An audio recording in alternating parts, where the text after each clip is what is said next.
ولا أقوى على النار الجحيم فهب لي توبة واغفر ذنوبي فإنك غافر الذنب العظيم.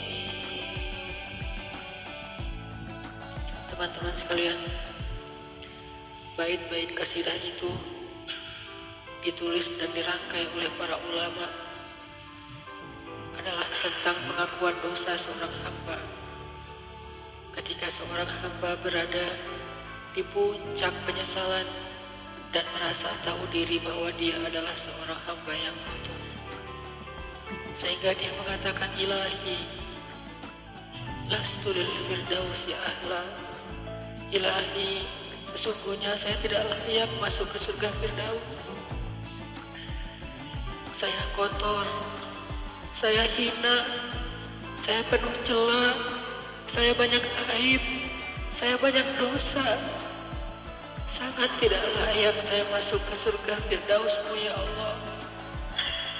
Tidak ada satupun amal yang bisa saya banggakan sehingga menjadi jalan bagi saya masuk ke surga Firdaus-Mu ya Allah. Kita harus merasa diri kita rendah di hadapan Allah. Itulah kenapa kita sujud. Dan Allah suka kepada orang yang merendahkan diri di hadapannya. Itulah kenapa Allah suka kepada hamba yang bersujud. Seandainya pintu surga itu terbuka dengan kunci amal solih, saya tidak punya kuncinya ya Allah. Saya beramal solih tetapi belum layak untuk membuka pintu surga.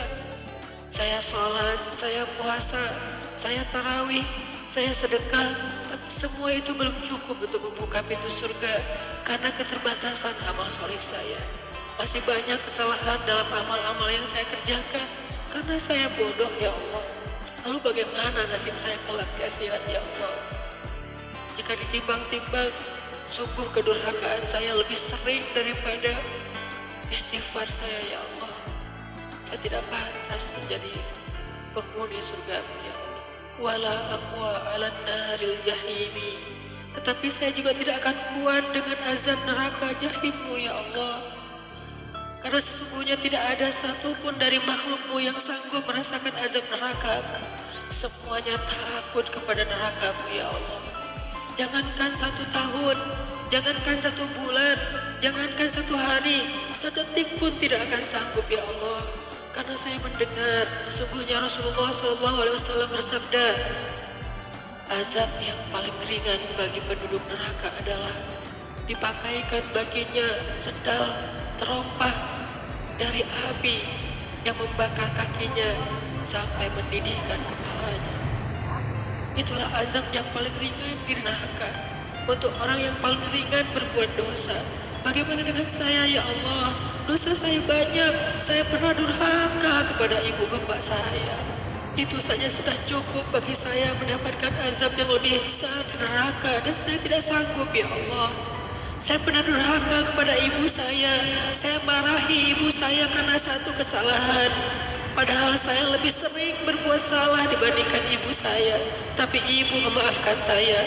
Ketika di waktu kecil saya memecahkan barang-barang ibu saya memungut barang-barang itu sambil tersenyum, membelai kepala saya, mengatakan nasihat-nasihat yang baik. Sama sekali ibu saya tidak marah kepada saya saat itu. Tapi ketika telah dewasa, tidak sengaja ibu saya yang sudah tua renta kadang memecahkan barang saya, merugikan sedikit saja dari harta saya marah seperti setan ya Allah. Saya bentak ibu saya ya Allah, bahkan kadang membuat ibu saya terluka, kaget, takut. Pantaskah seorang ibu merasa takut terhadap anak yang dia kandung 9 bulan, yang dia lahirkan dengan taruhan nyawa? yang dia susui dengan darah dagingnya, yang dia didik, dia jaga, yang dia berjaga di malam hari tidak tertidur demi untuk menjaga anaknya dari seekor gigitan nyamuk. Pantaskah ibu merasa takut terhadap anaknya sendiri? Cukup satu dosa besar saja durhaka kepada ibu membuat saya pantas masuk api neraka. Belum lagi dosa saya kepada ayah. Ketika saya berdebat habis-habisan di hadapan ayah saya, hanya ketika ayah saya menasihati saya dengan satu nasihat sederhana, saya debat dia, seolah-olah wawasan saya lebih banyak, ilmu saya lebih banyak, pergaulan saya lebih luas, pendidikan saya lebih tinggi, padahal semua itu saya dapatkan hasil dari perjuangan dan pengorbanannya. Ketika keduanya sudah menjadi tua dan lemah, kadang keduanya rindu kepada saya, ya Allah. Mereka memberi kami pesan, ya Allah. Mereka bertanya, bagaimana kabarmu anakku? Tapi kami tidak peka. Hati kami tertutup dengan ego dan sombong. Kami tidak bisa membaca teks itu dari perasaan mereka. Kami hanya membaca teks mereka dan tidak segera membalasnya. Kami anggap teks dari orang tua kami tidak penting. Masih bisa ditunda untuk dijawab nanti sore. Padahal mereka sedang kangen, sedang rindu kepada kami, ya Allah. Mereka tidak mengatakan kami rindu kepadamu, wahai anakku, karena mereka tahu kalimat itu akan mengganggu kami. Kalimat itu akan menjadikan hari kami tidak lagi mudah. Kalimat itu akan merusak konsentrasi kami dalam bekerja. Kalimat itu akan menghalangi banyak urusan kami. Sehingga mereka menahan diri. Mereka hanya bertanya, apa kabar kami?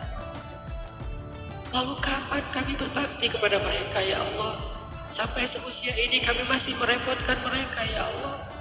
Kapan kami akan berbakti kepada mereka? Rasanya kami lupa. Tak kapan kami pernah memijat kaki mereka setelah mereka seharian bekerja. Tak kapan kami pernah memberikan minuman hangat untuk mereka. Kami durhaka kepada orang tua kami, ya Allah. Bahkan setelah mereka wafat, kami lupa mendoakan mereka di dalam sholat kami. Harusnya kami disiksa di api neraka, tetapi kami tidak kuat, ya Allah. Belum lagi kedurhakaan kami yang lain, dosa-dosa besar kami yang lain. Kami pernah bermaksiat kepadamu diam-diam, ya Allah. Kami pernah berbuat dosa diam-diam, dan padahal kami tahu itu dosa besar. Tapi kami tidak peduli. Kami tidak takut kepadamu, seolah-olah ancamanmu itu hanyalah mitos, seolah-olah ancamanmu itu hanyalah fiktif, seolah-olah apa yang kau firmankan di dalam Al-Quran itu tidak benar-benar ada. Kami sombong, menantangmu dengan berbuat dosa.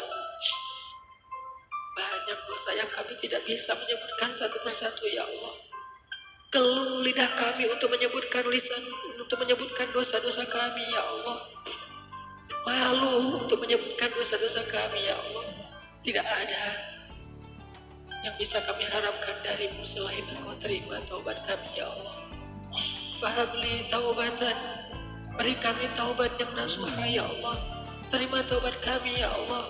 Kami belum berani meminta surgamu. Kami juga tidak akan kuat dengan nerakamu. Kami meminta terimalah taubat kami, penyesalan kami, janji kami untuk kembali kepadamu, memperbaiki diri.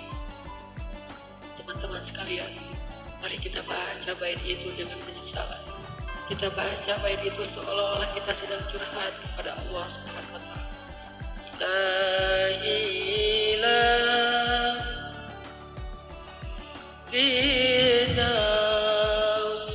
ahla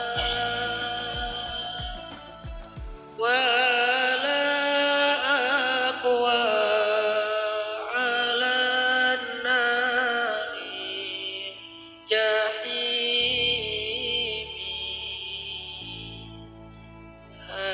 hablita dan wafi dunubi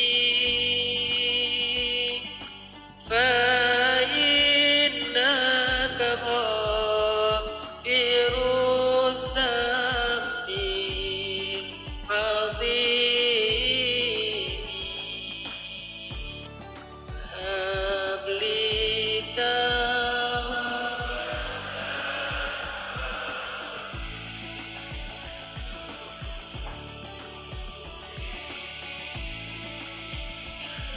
فاتحة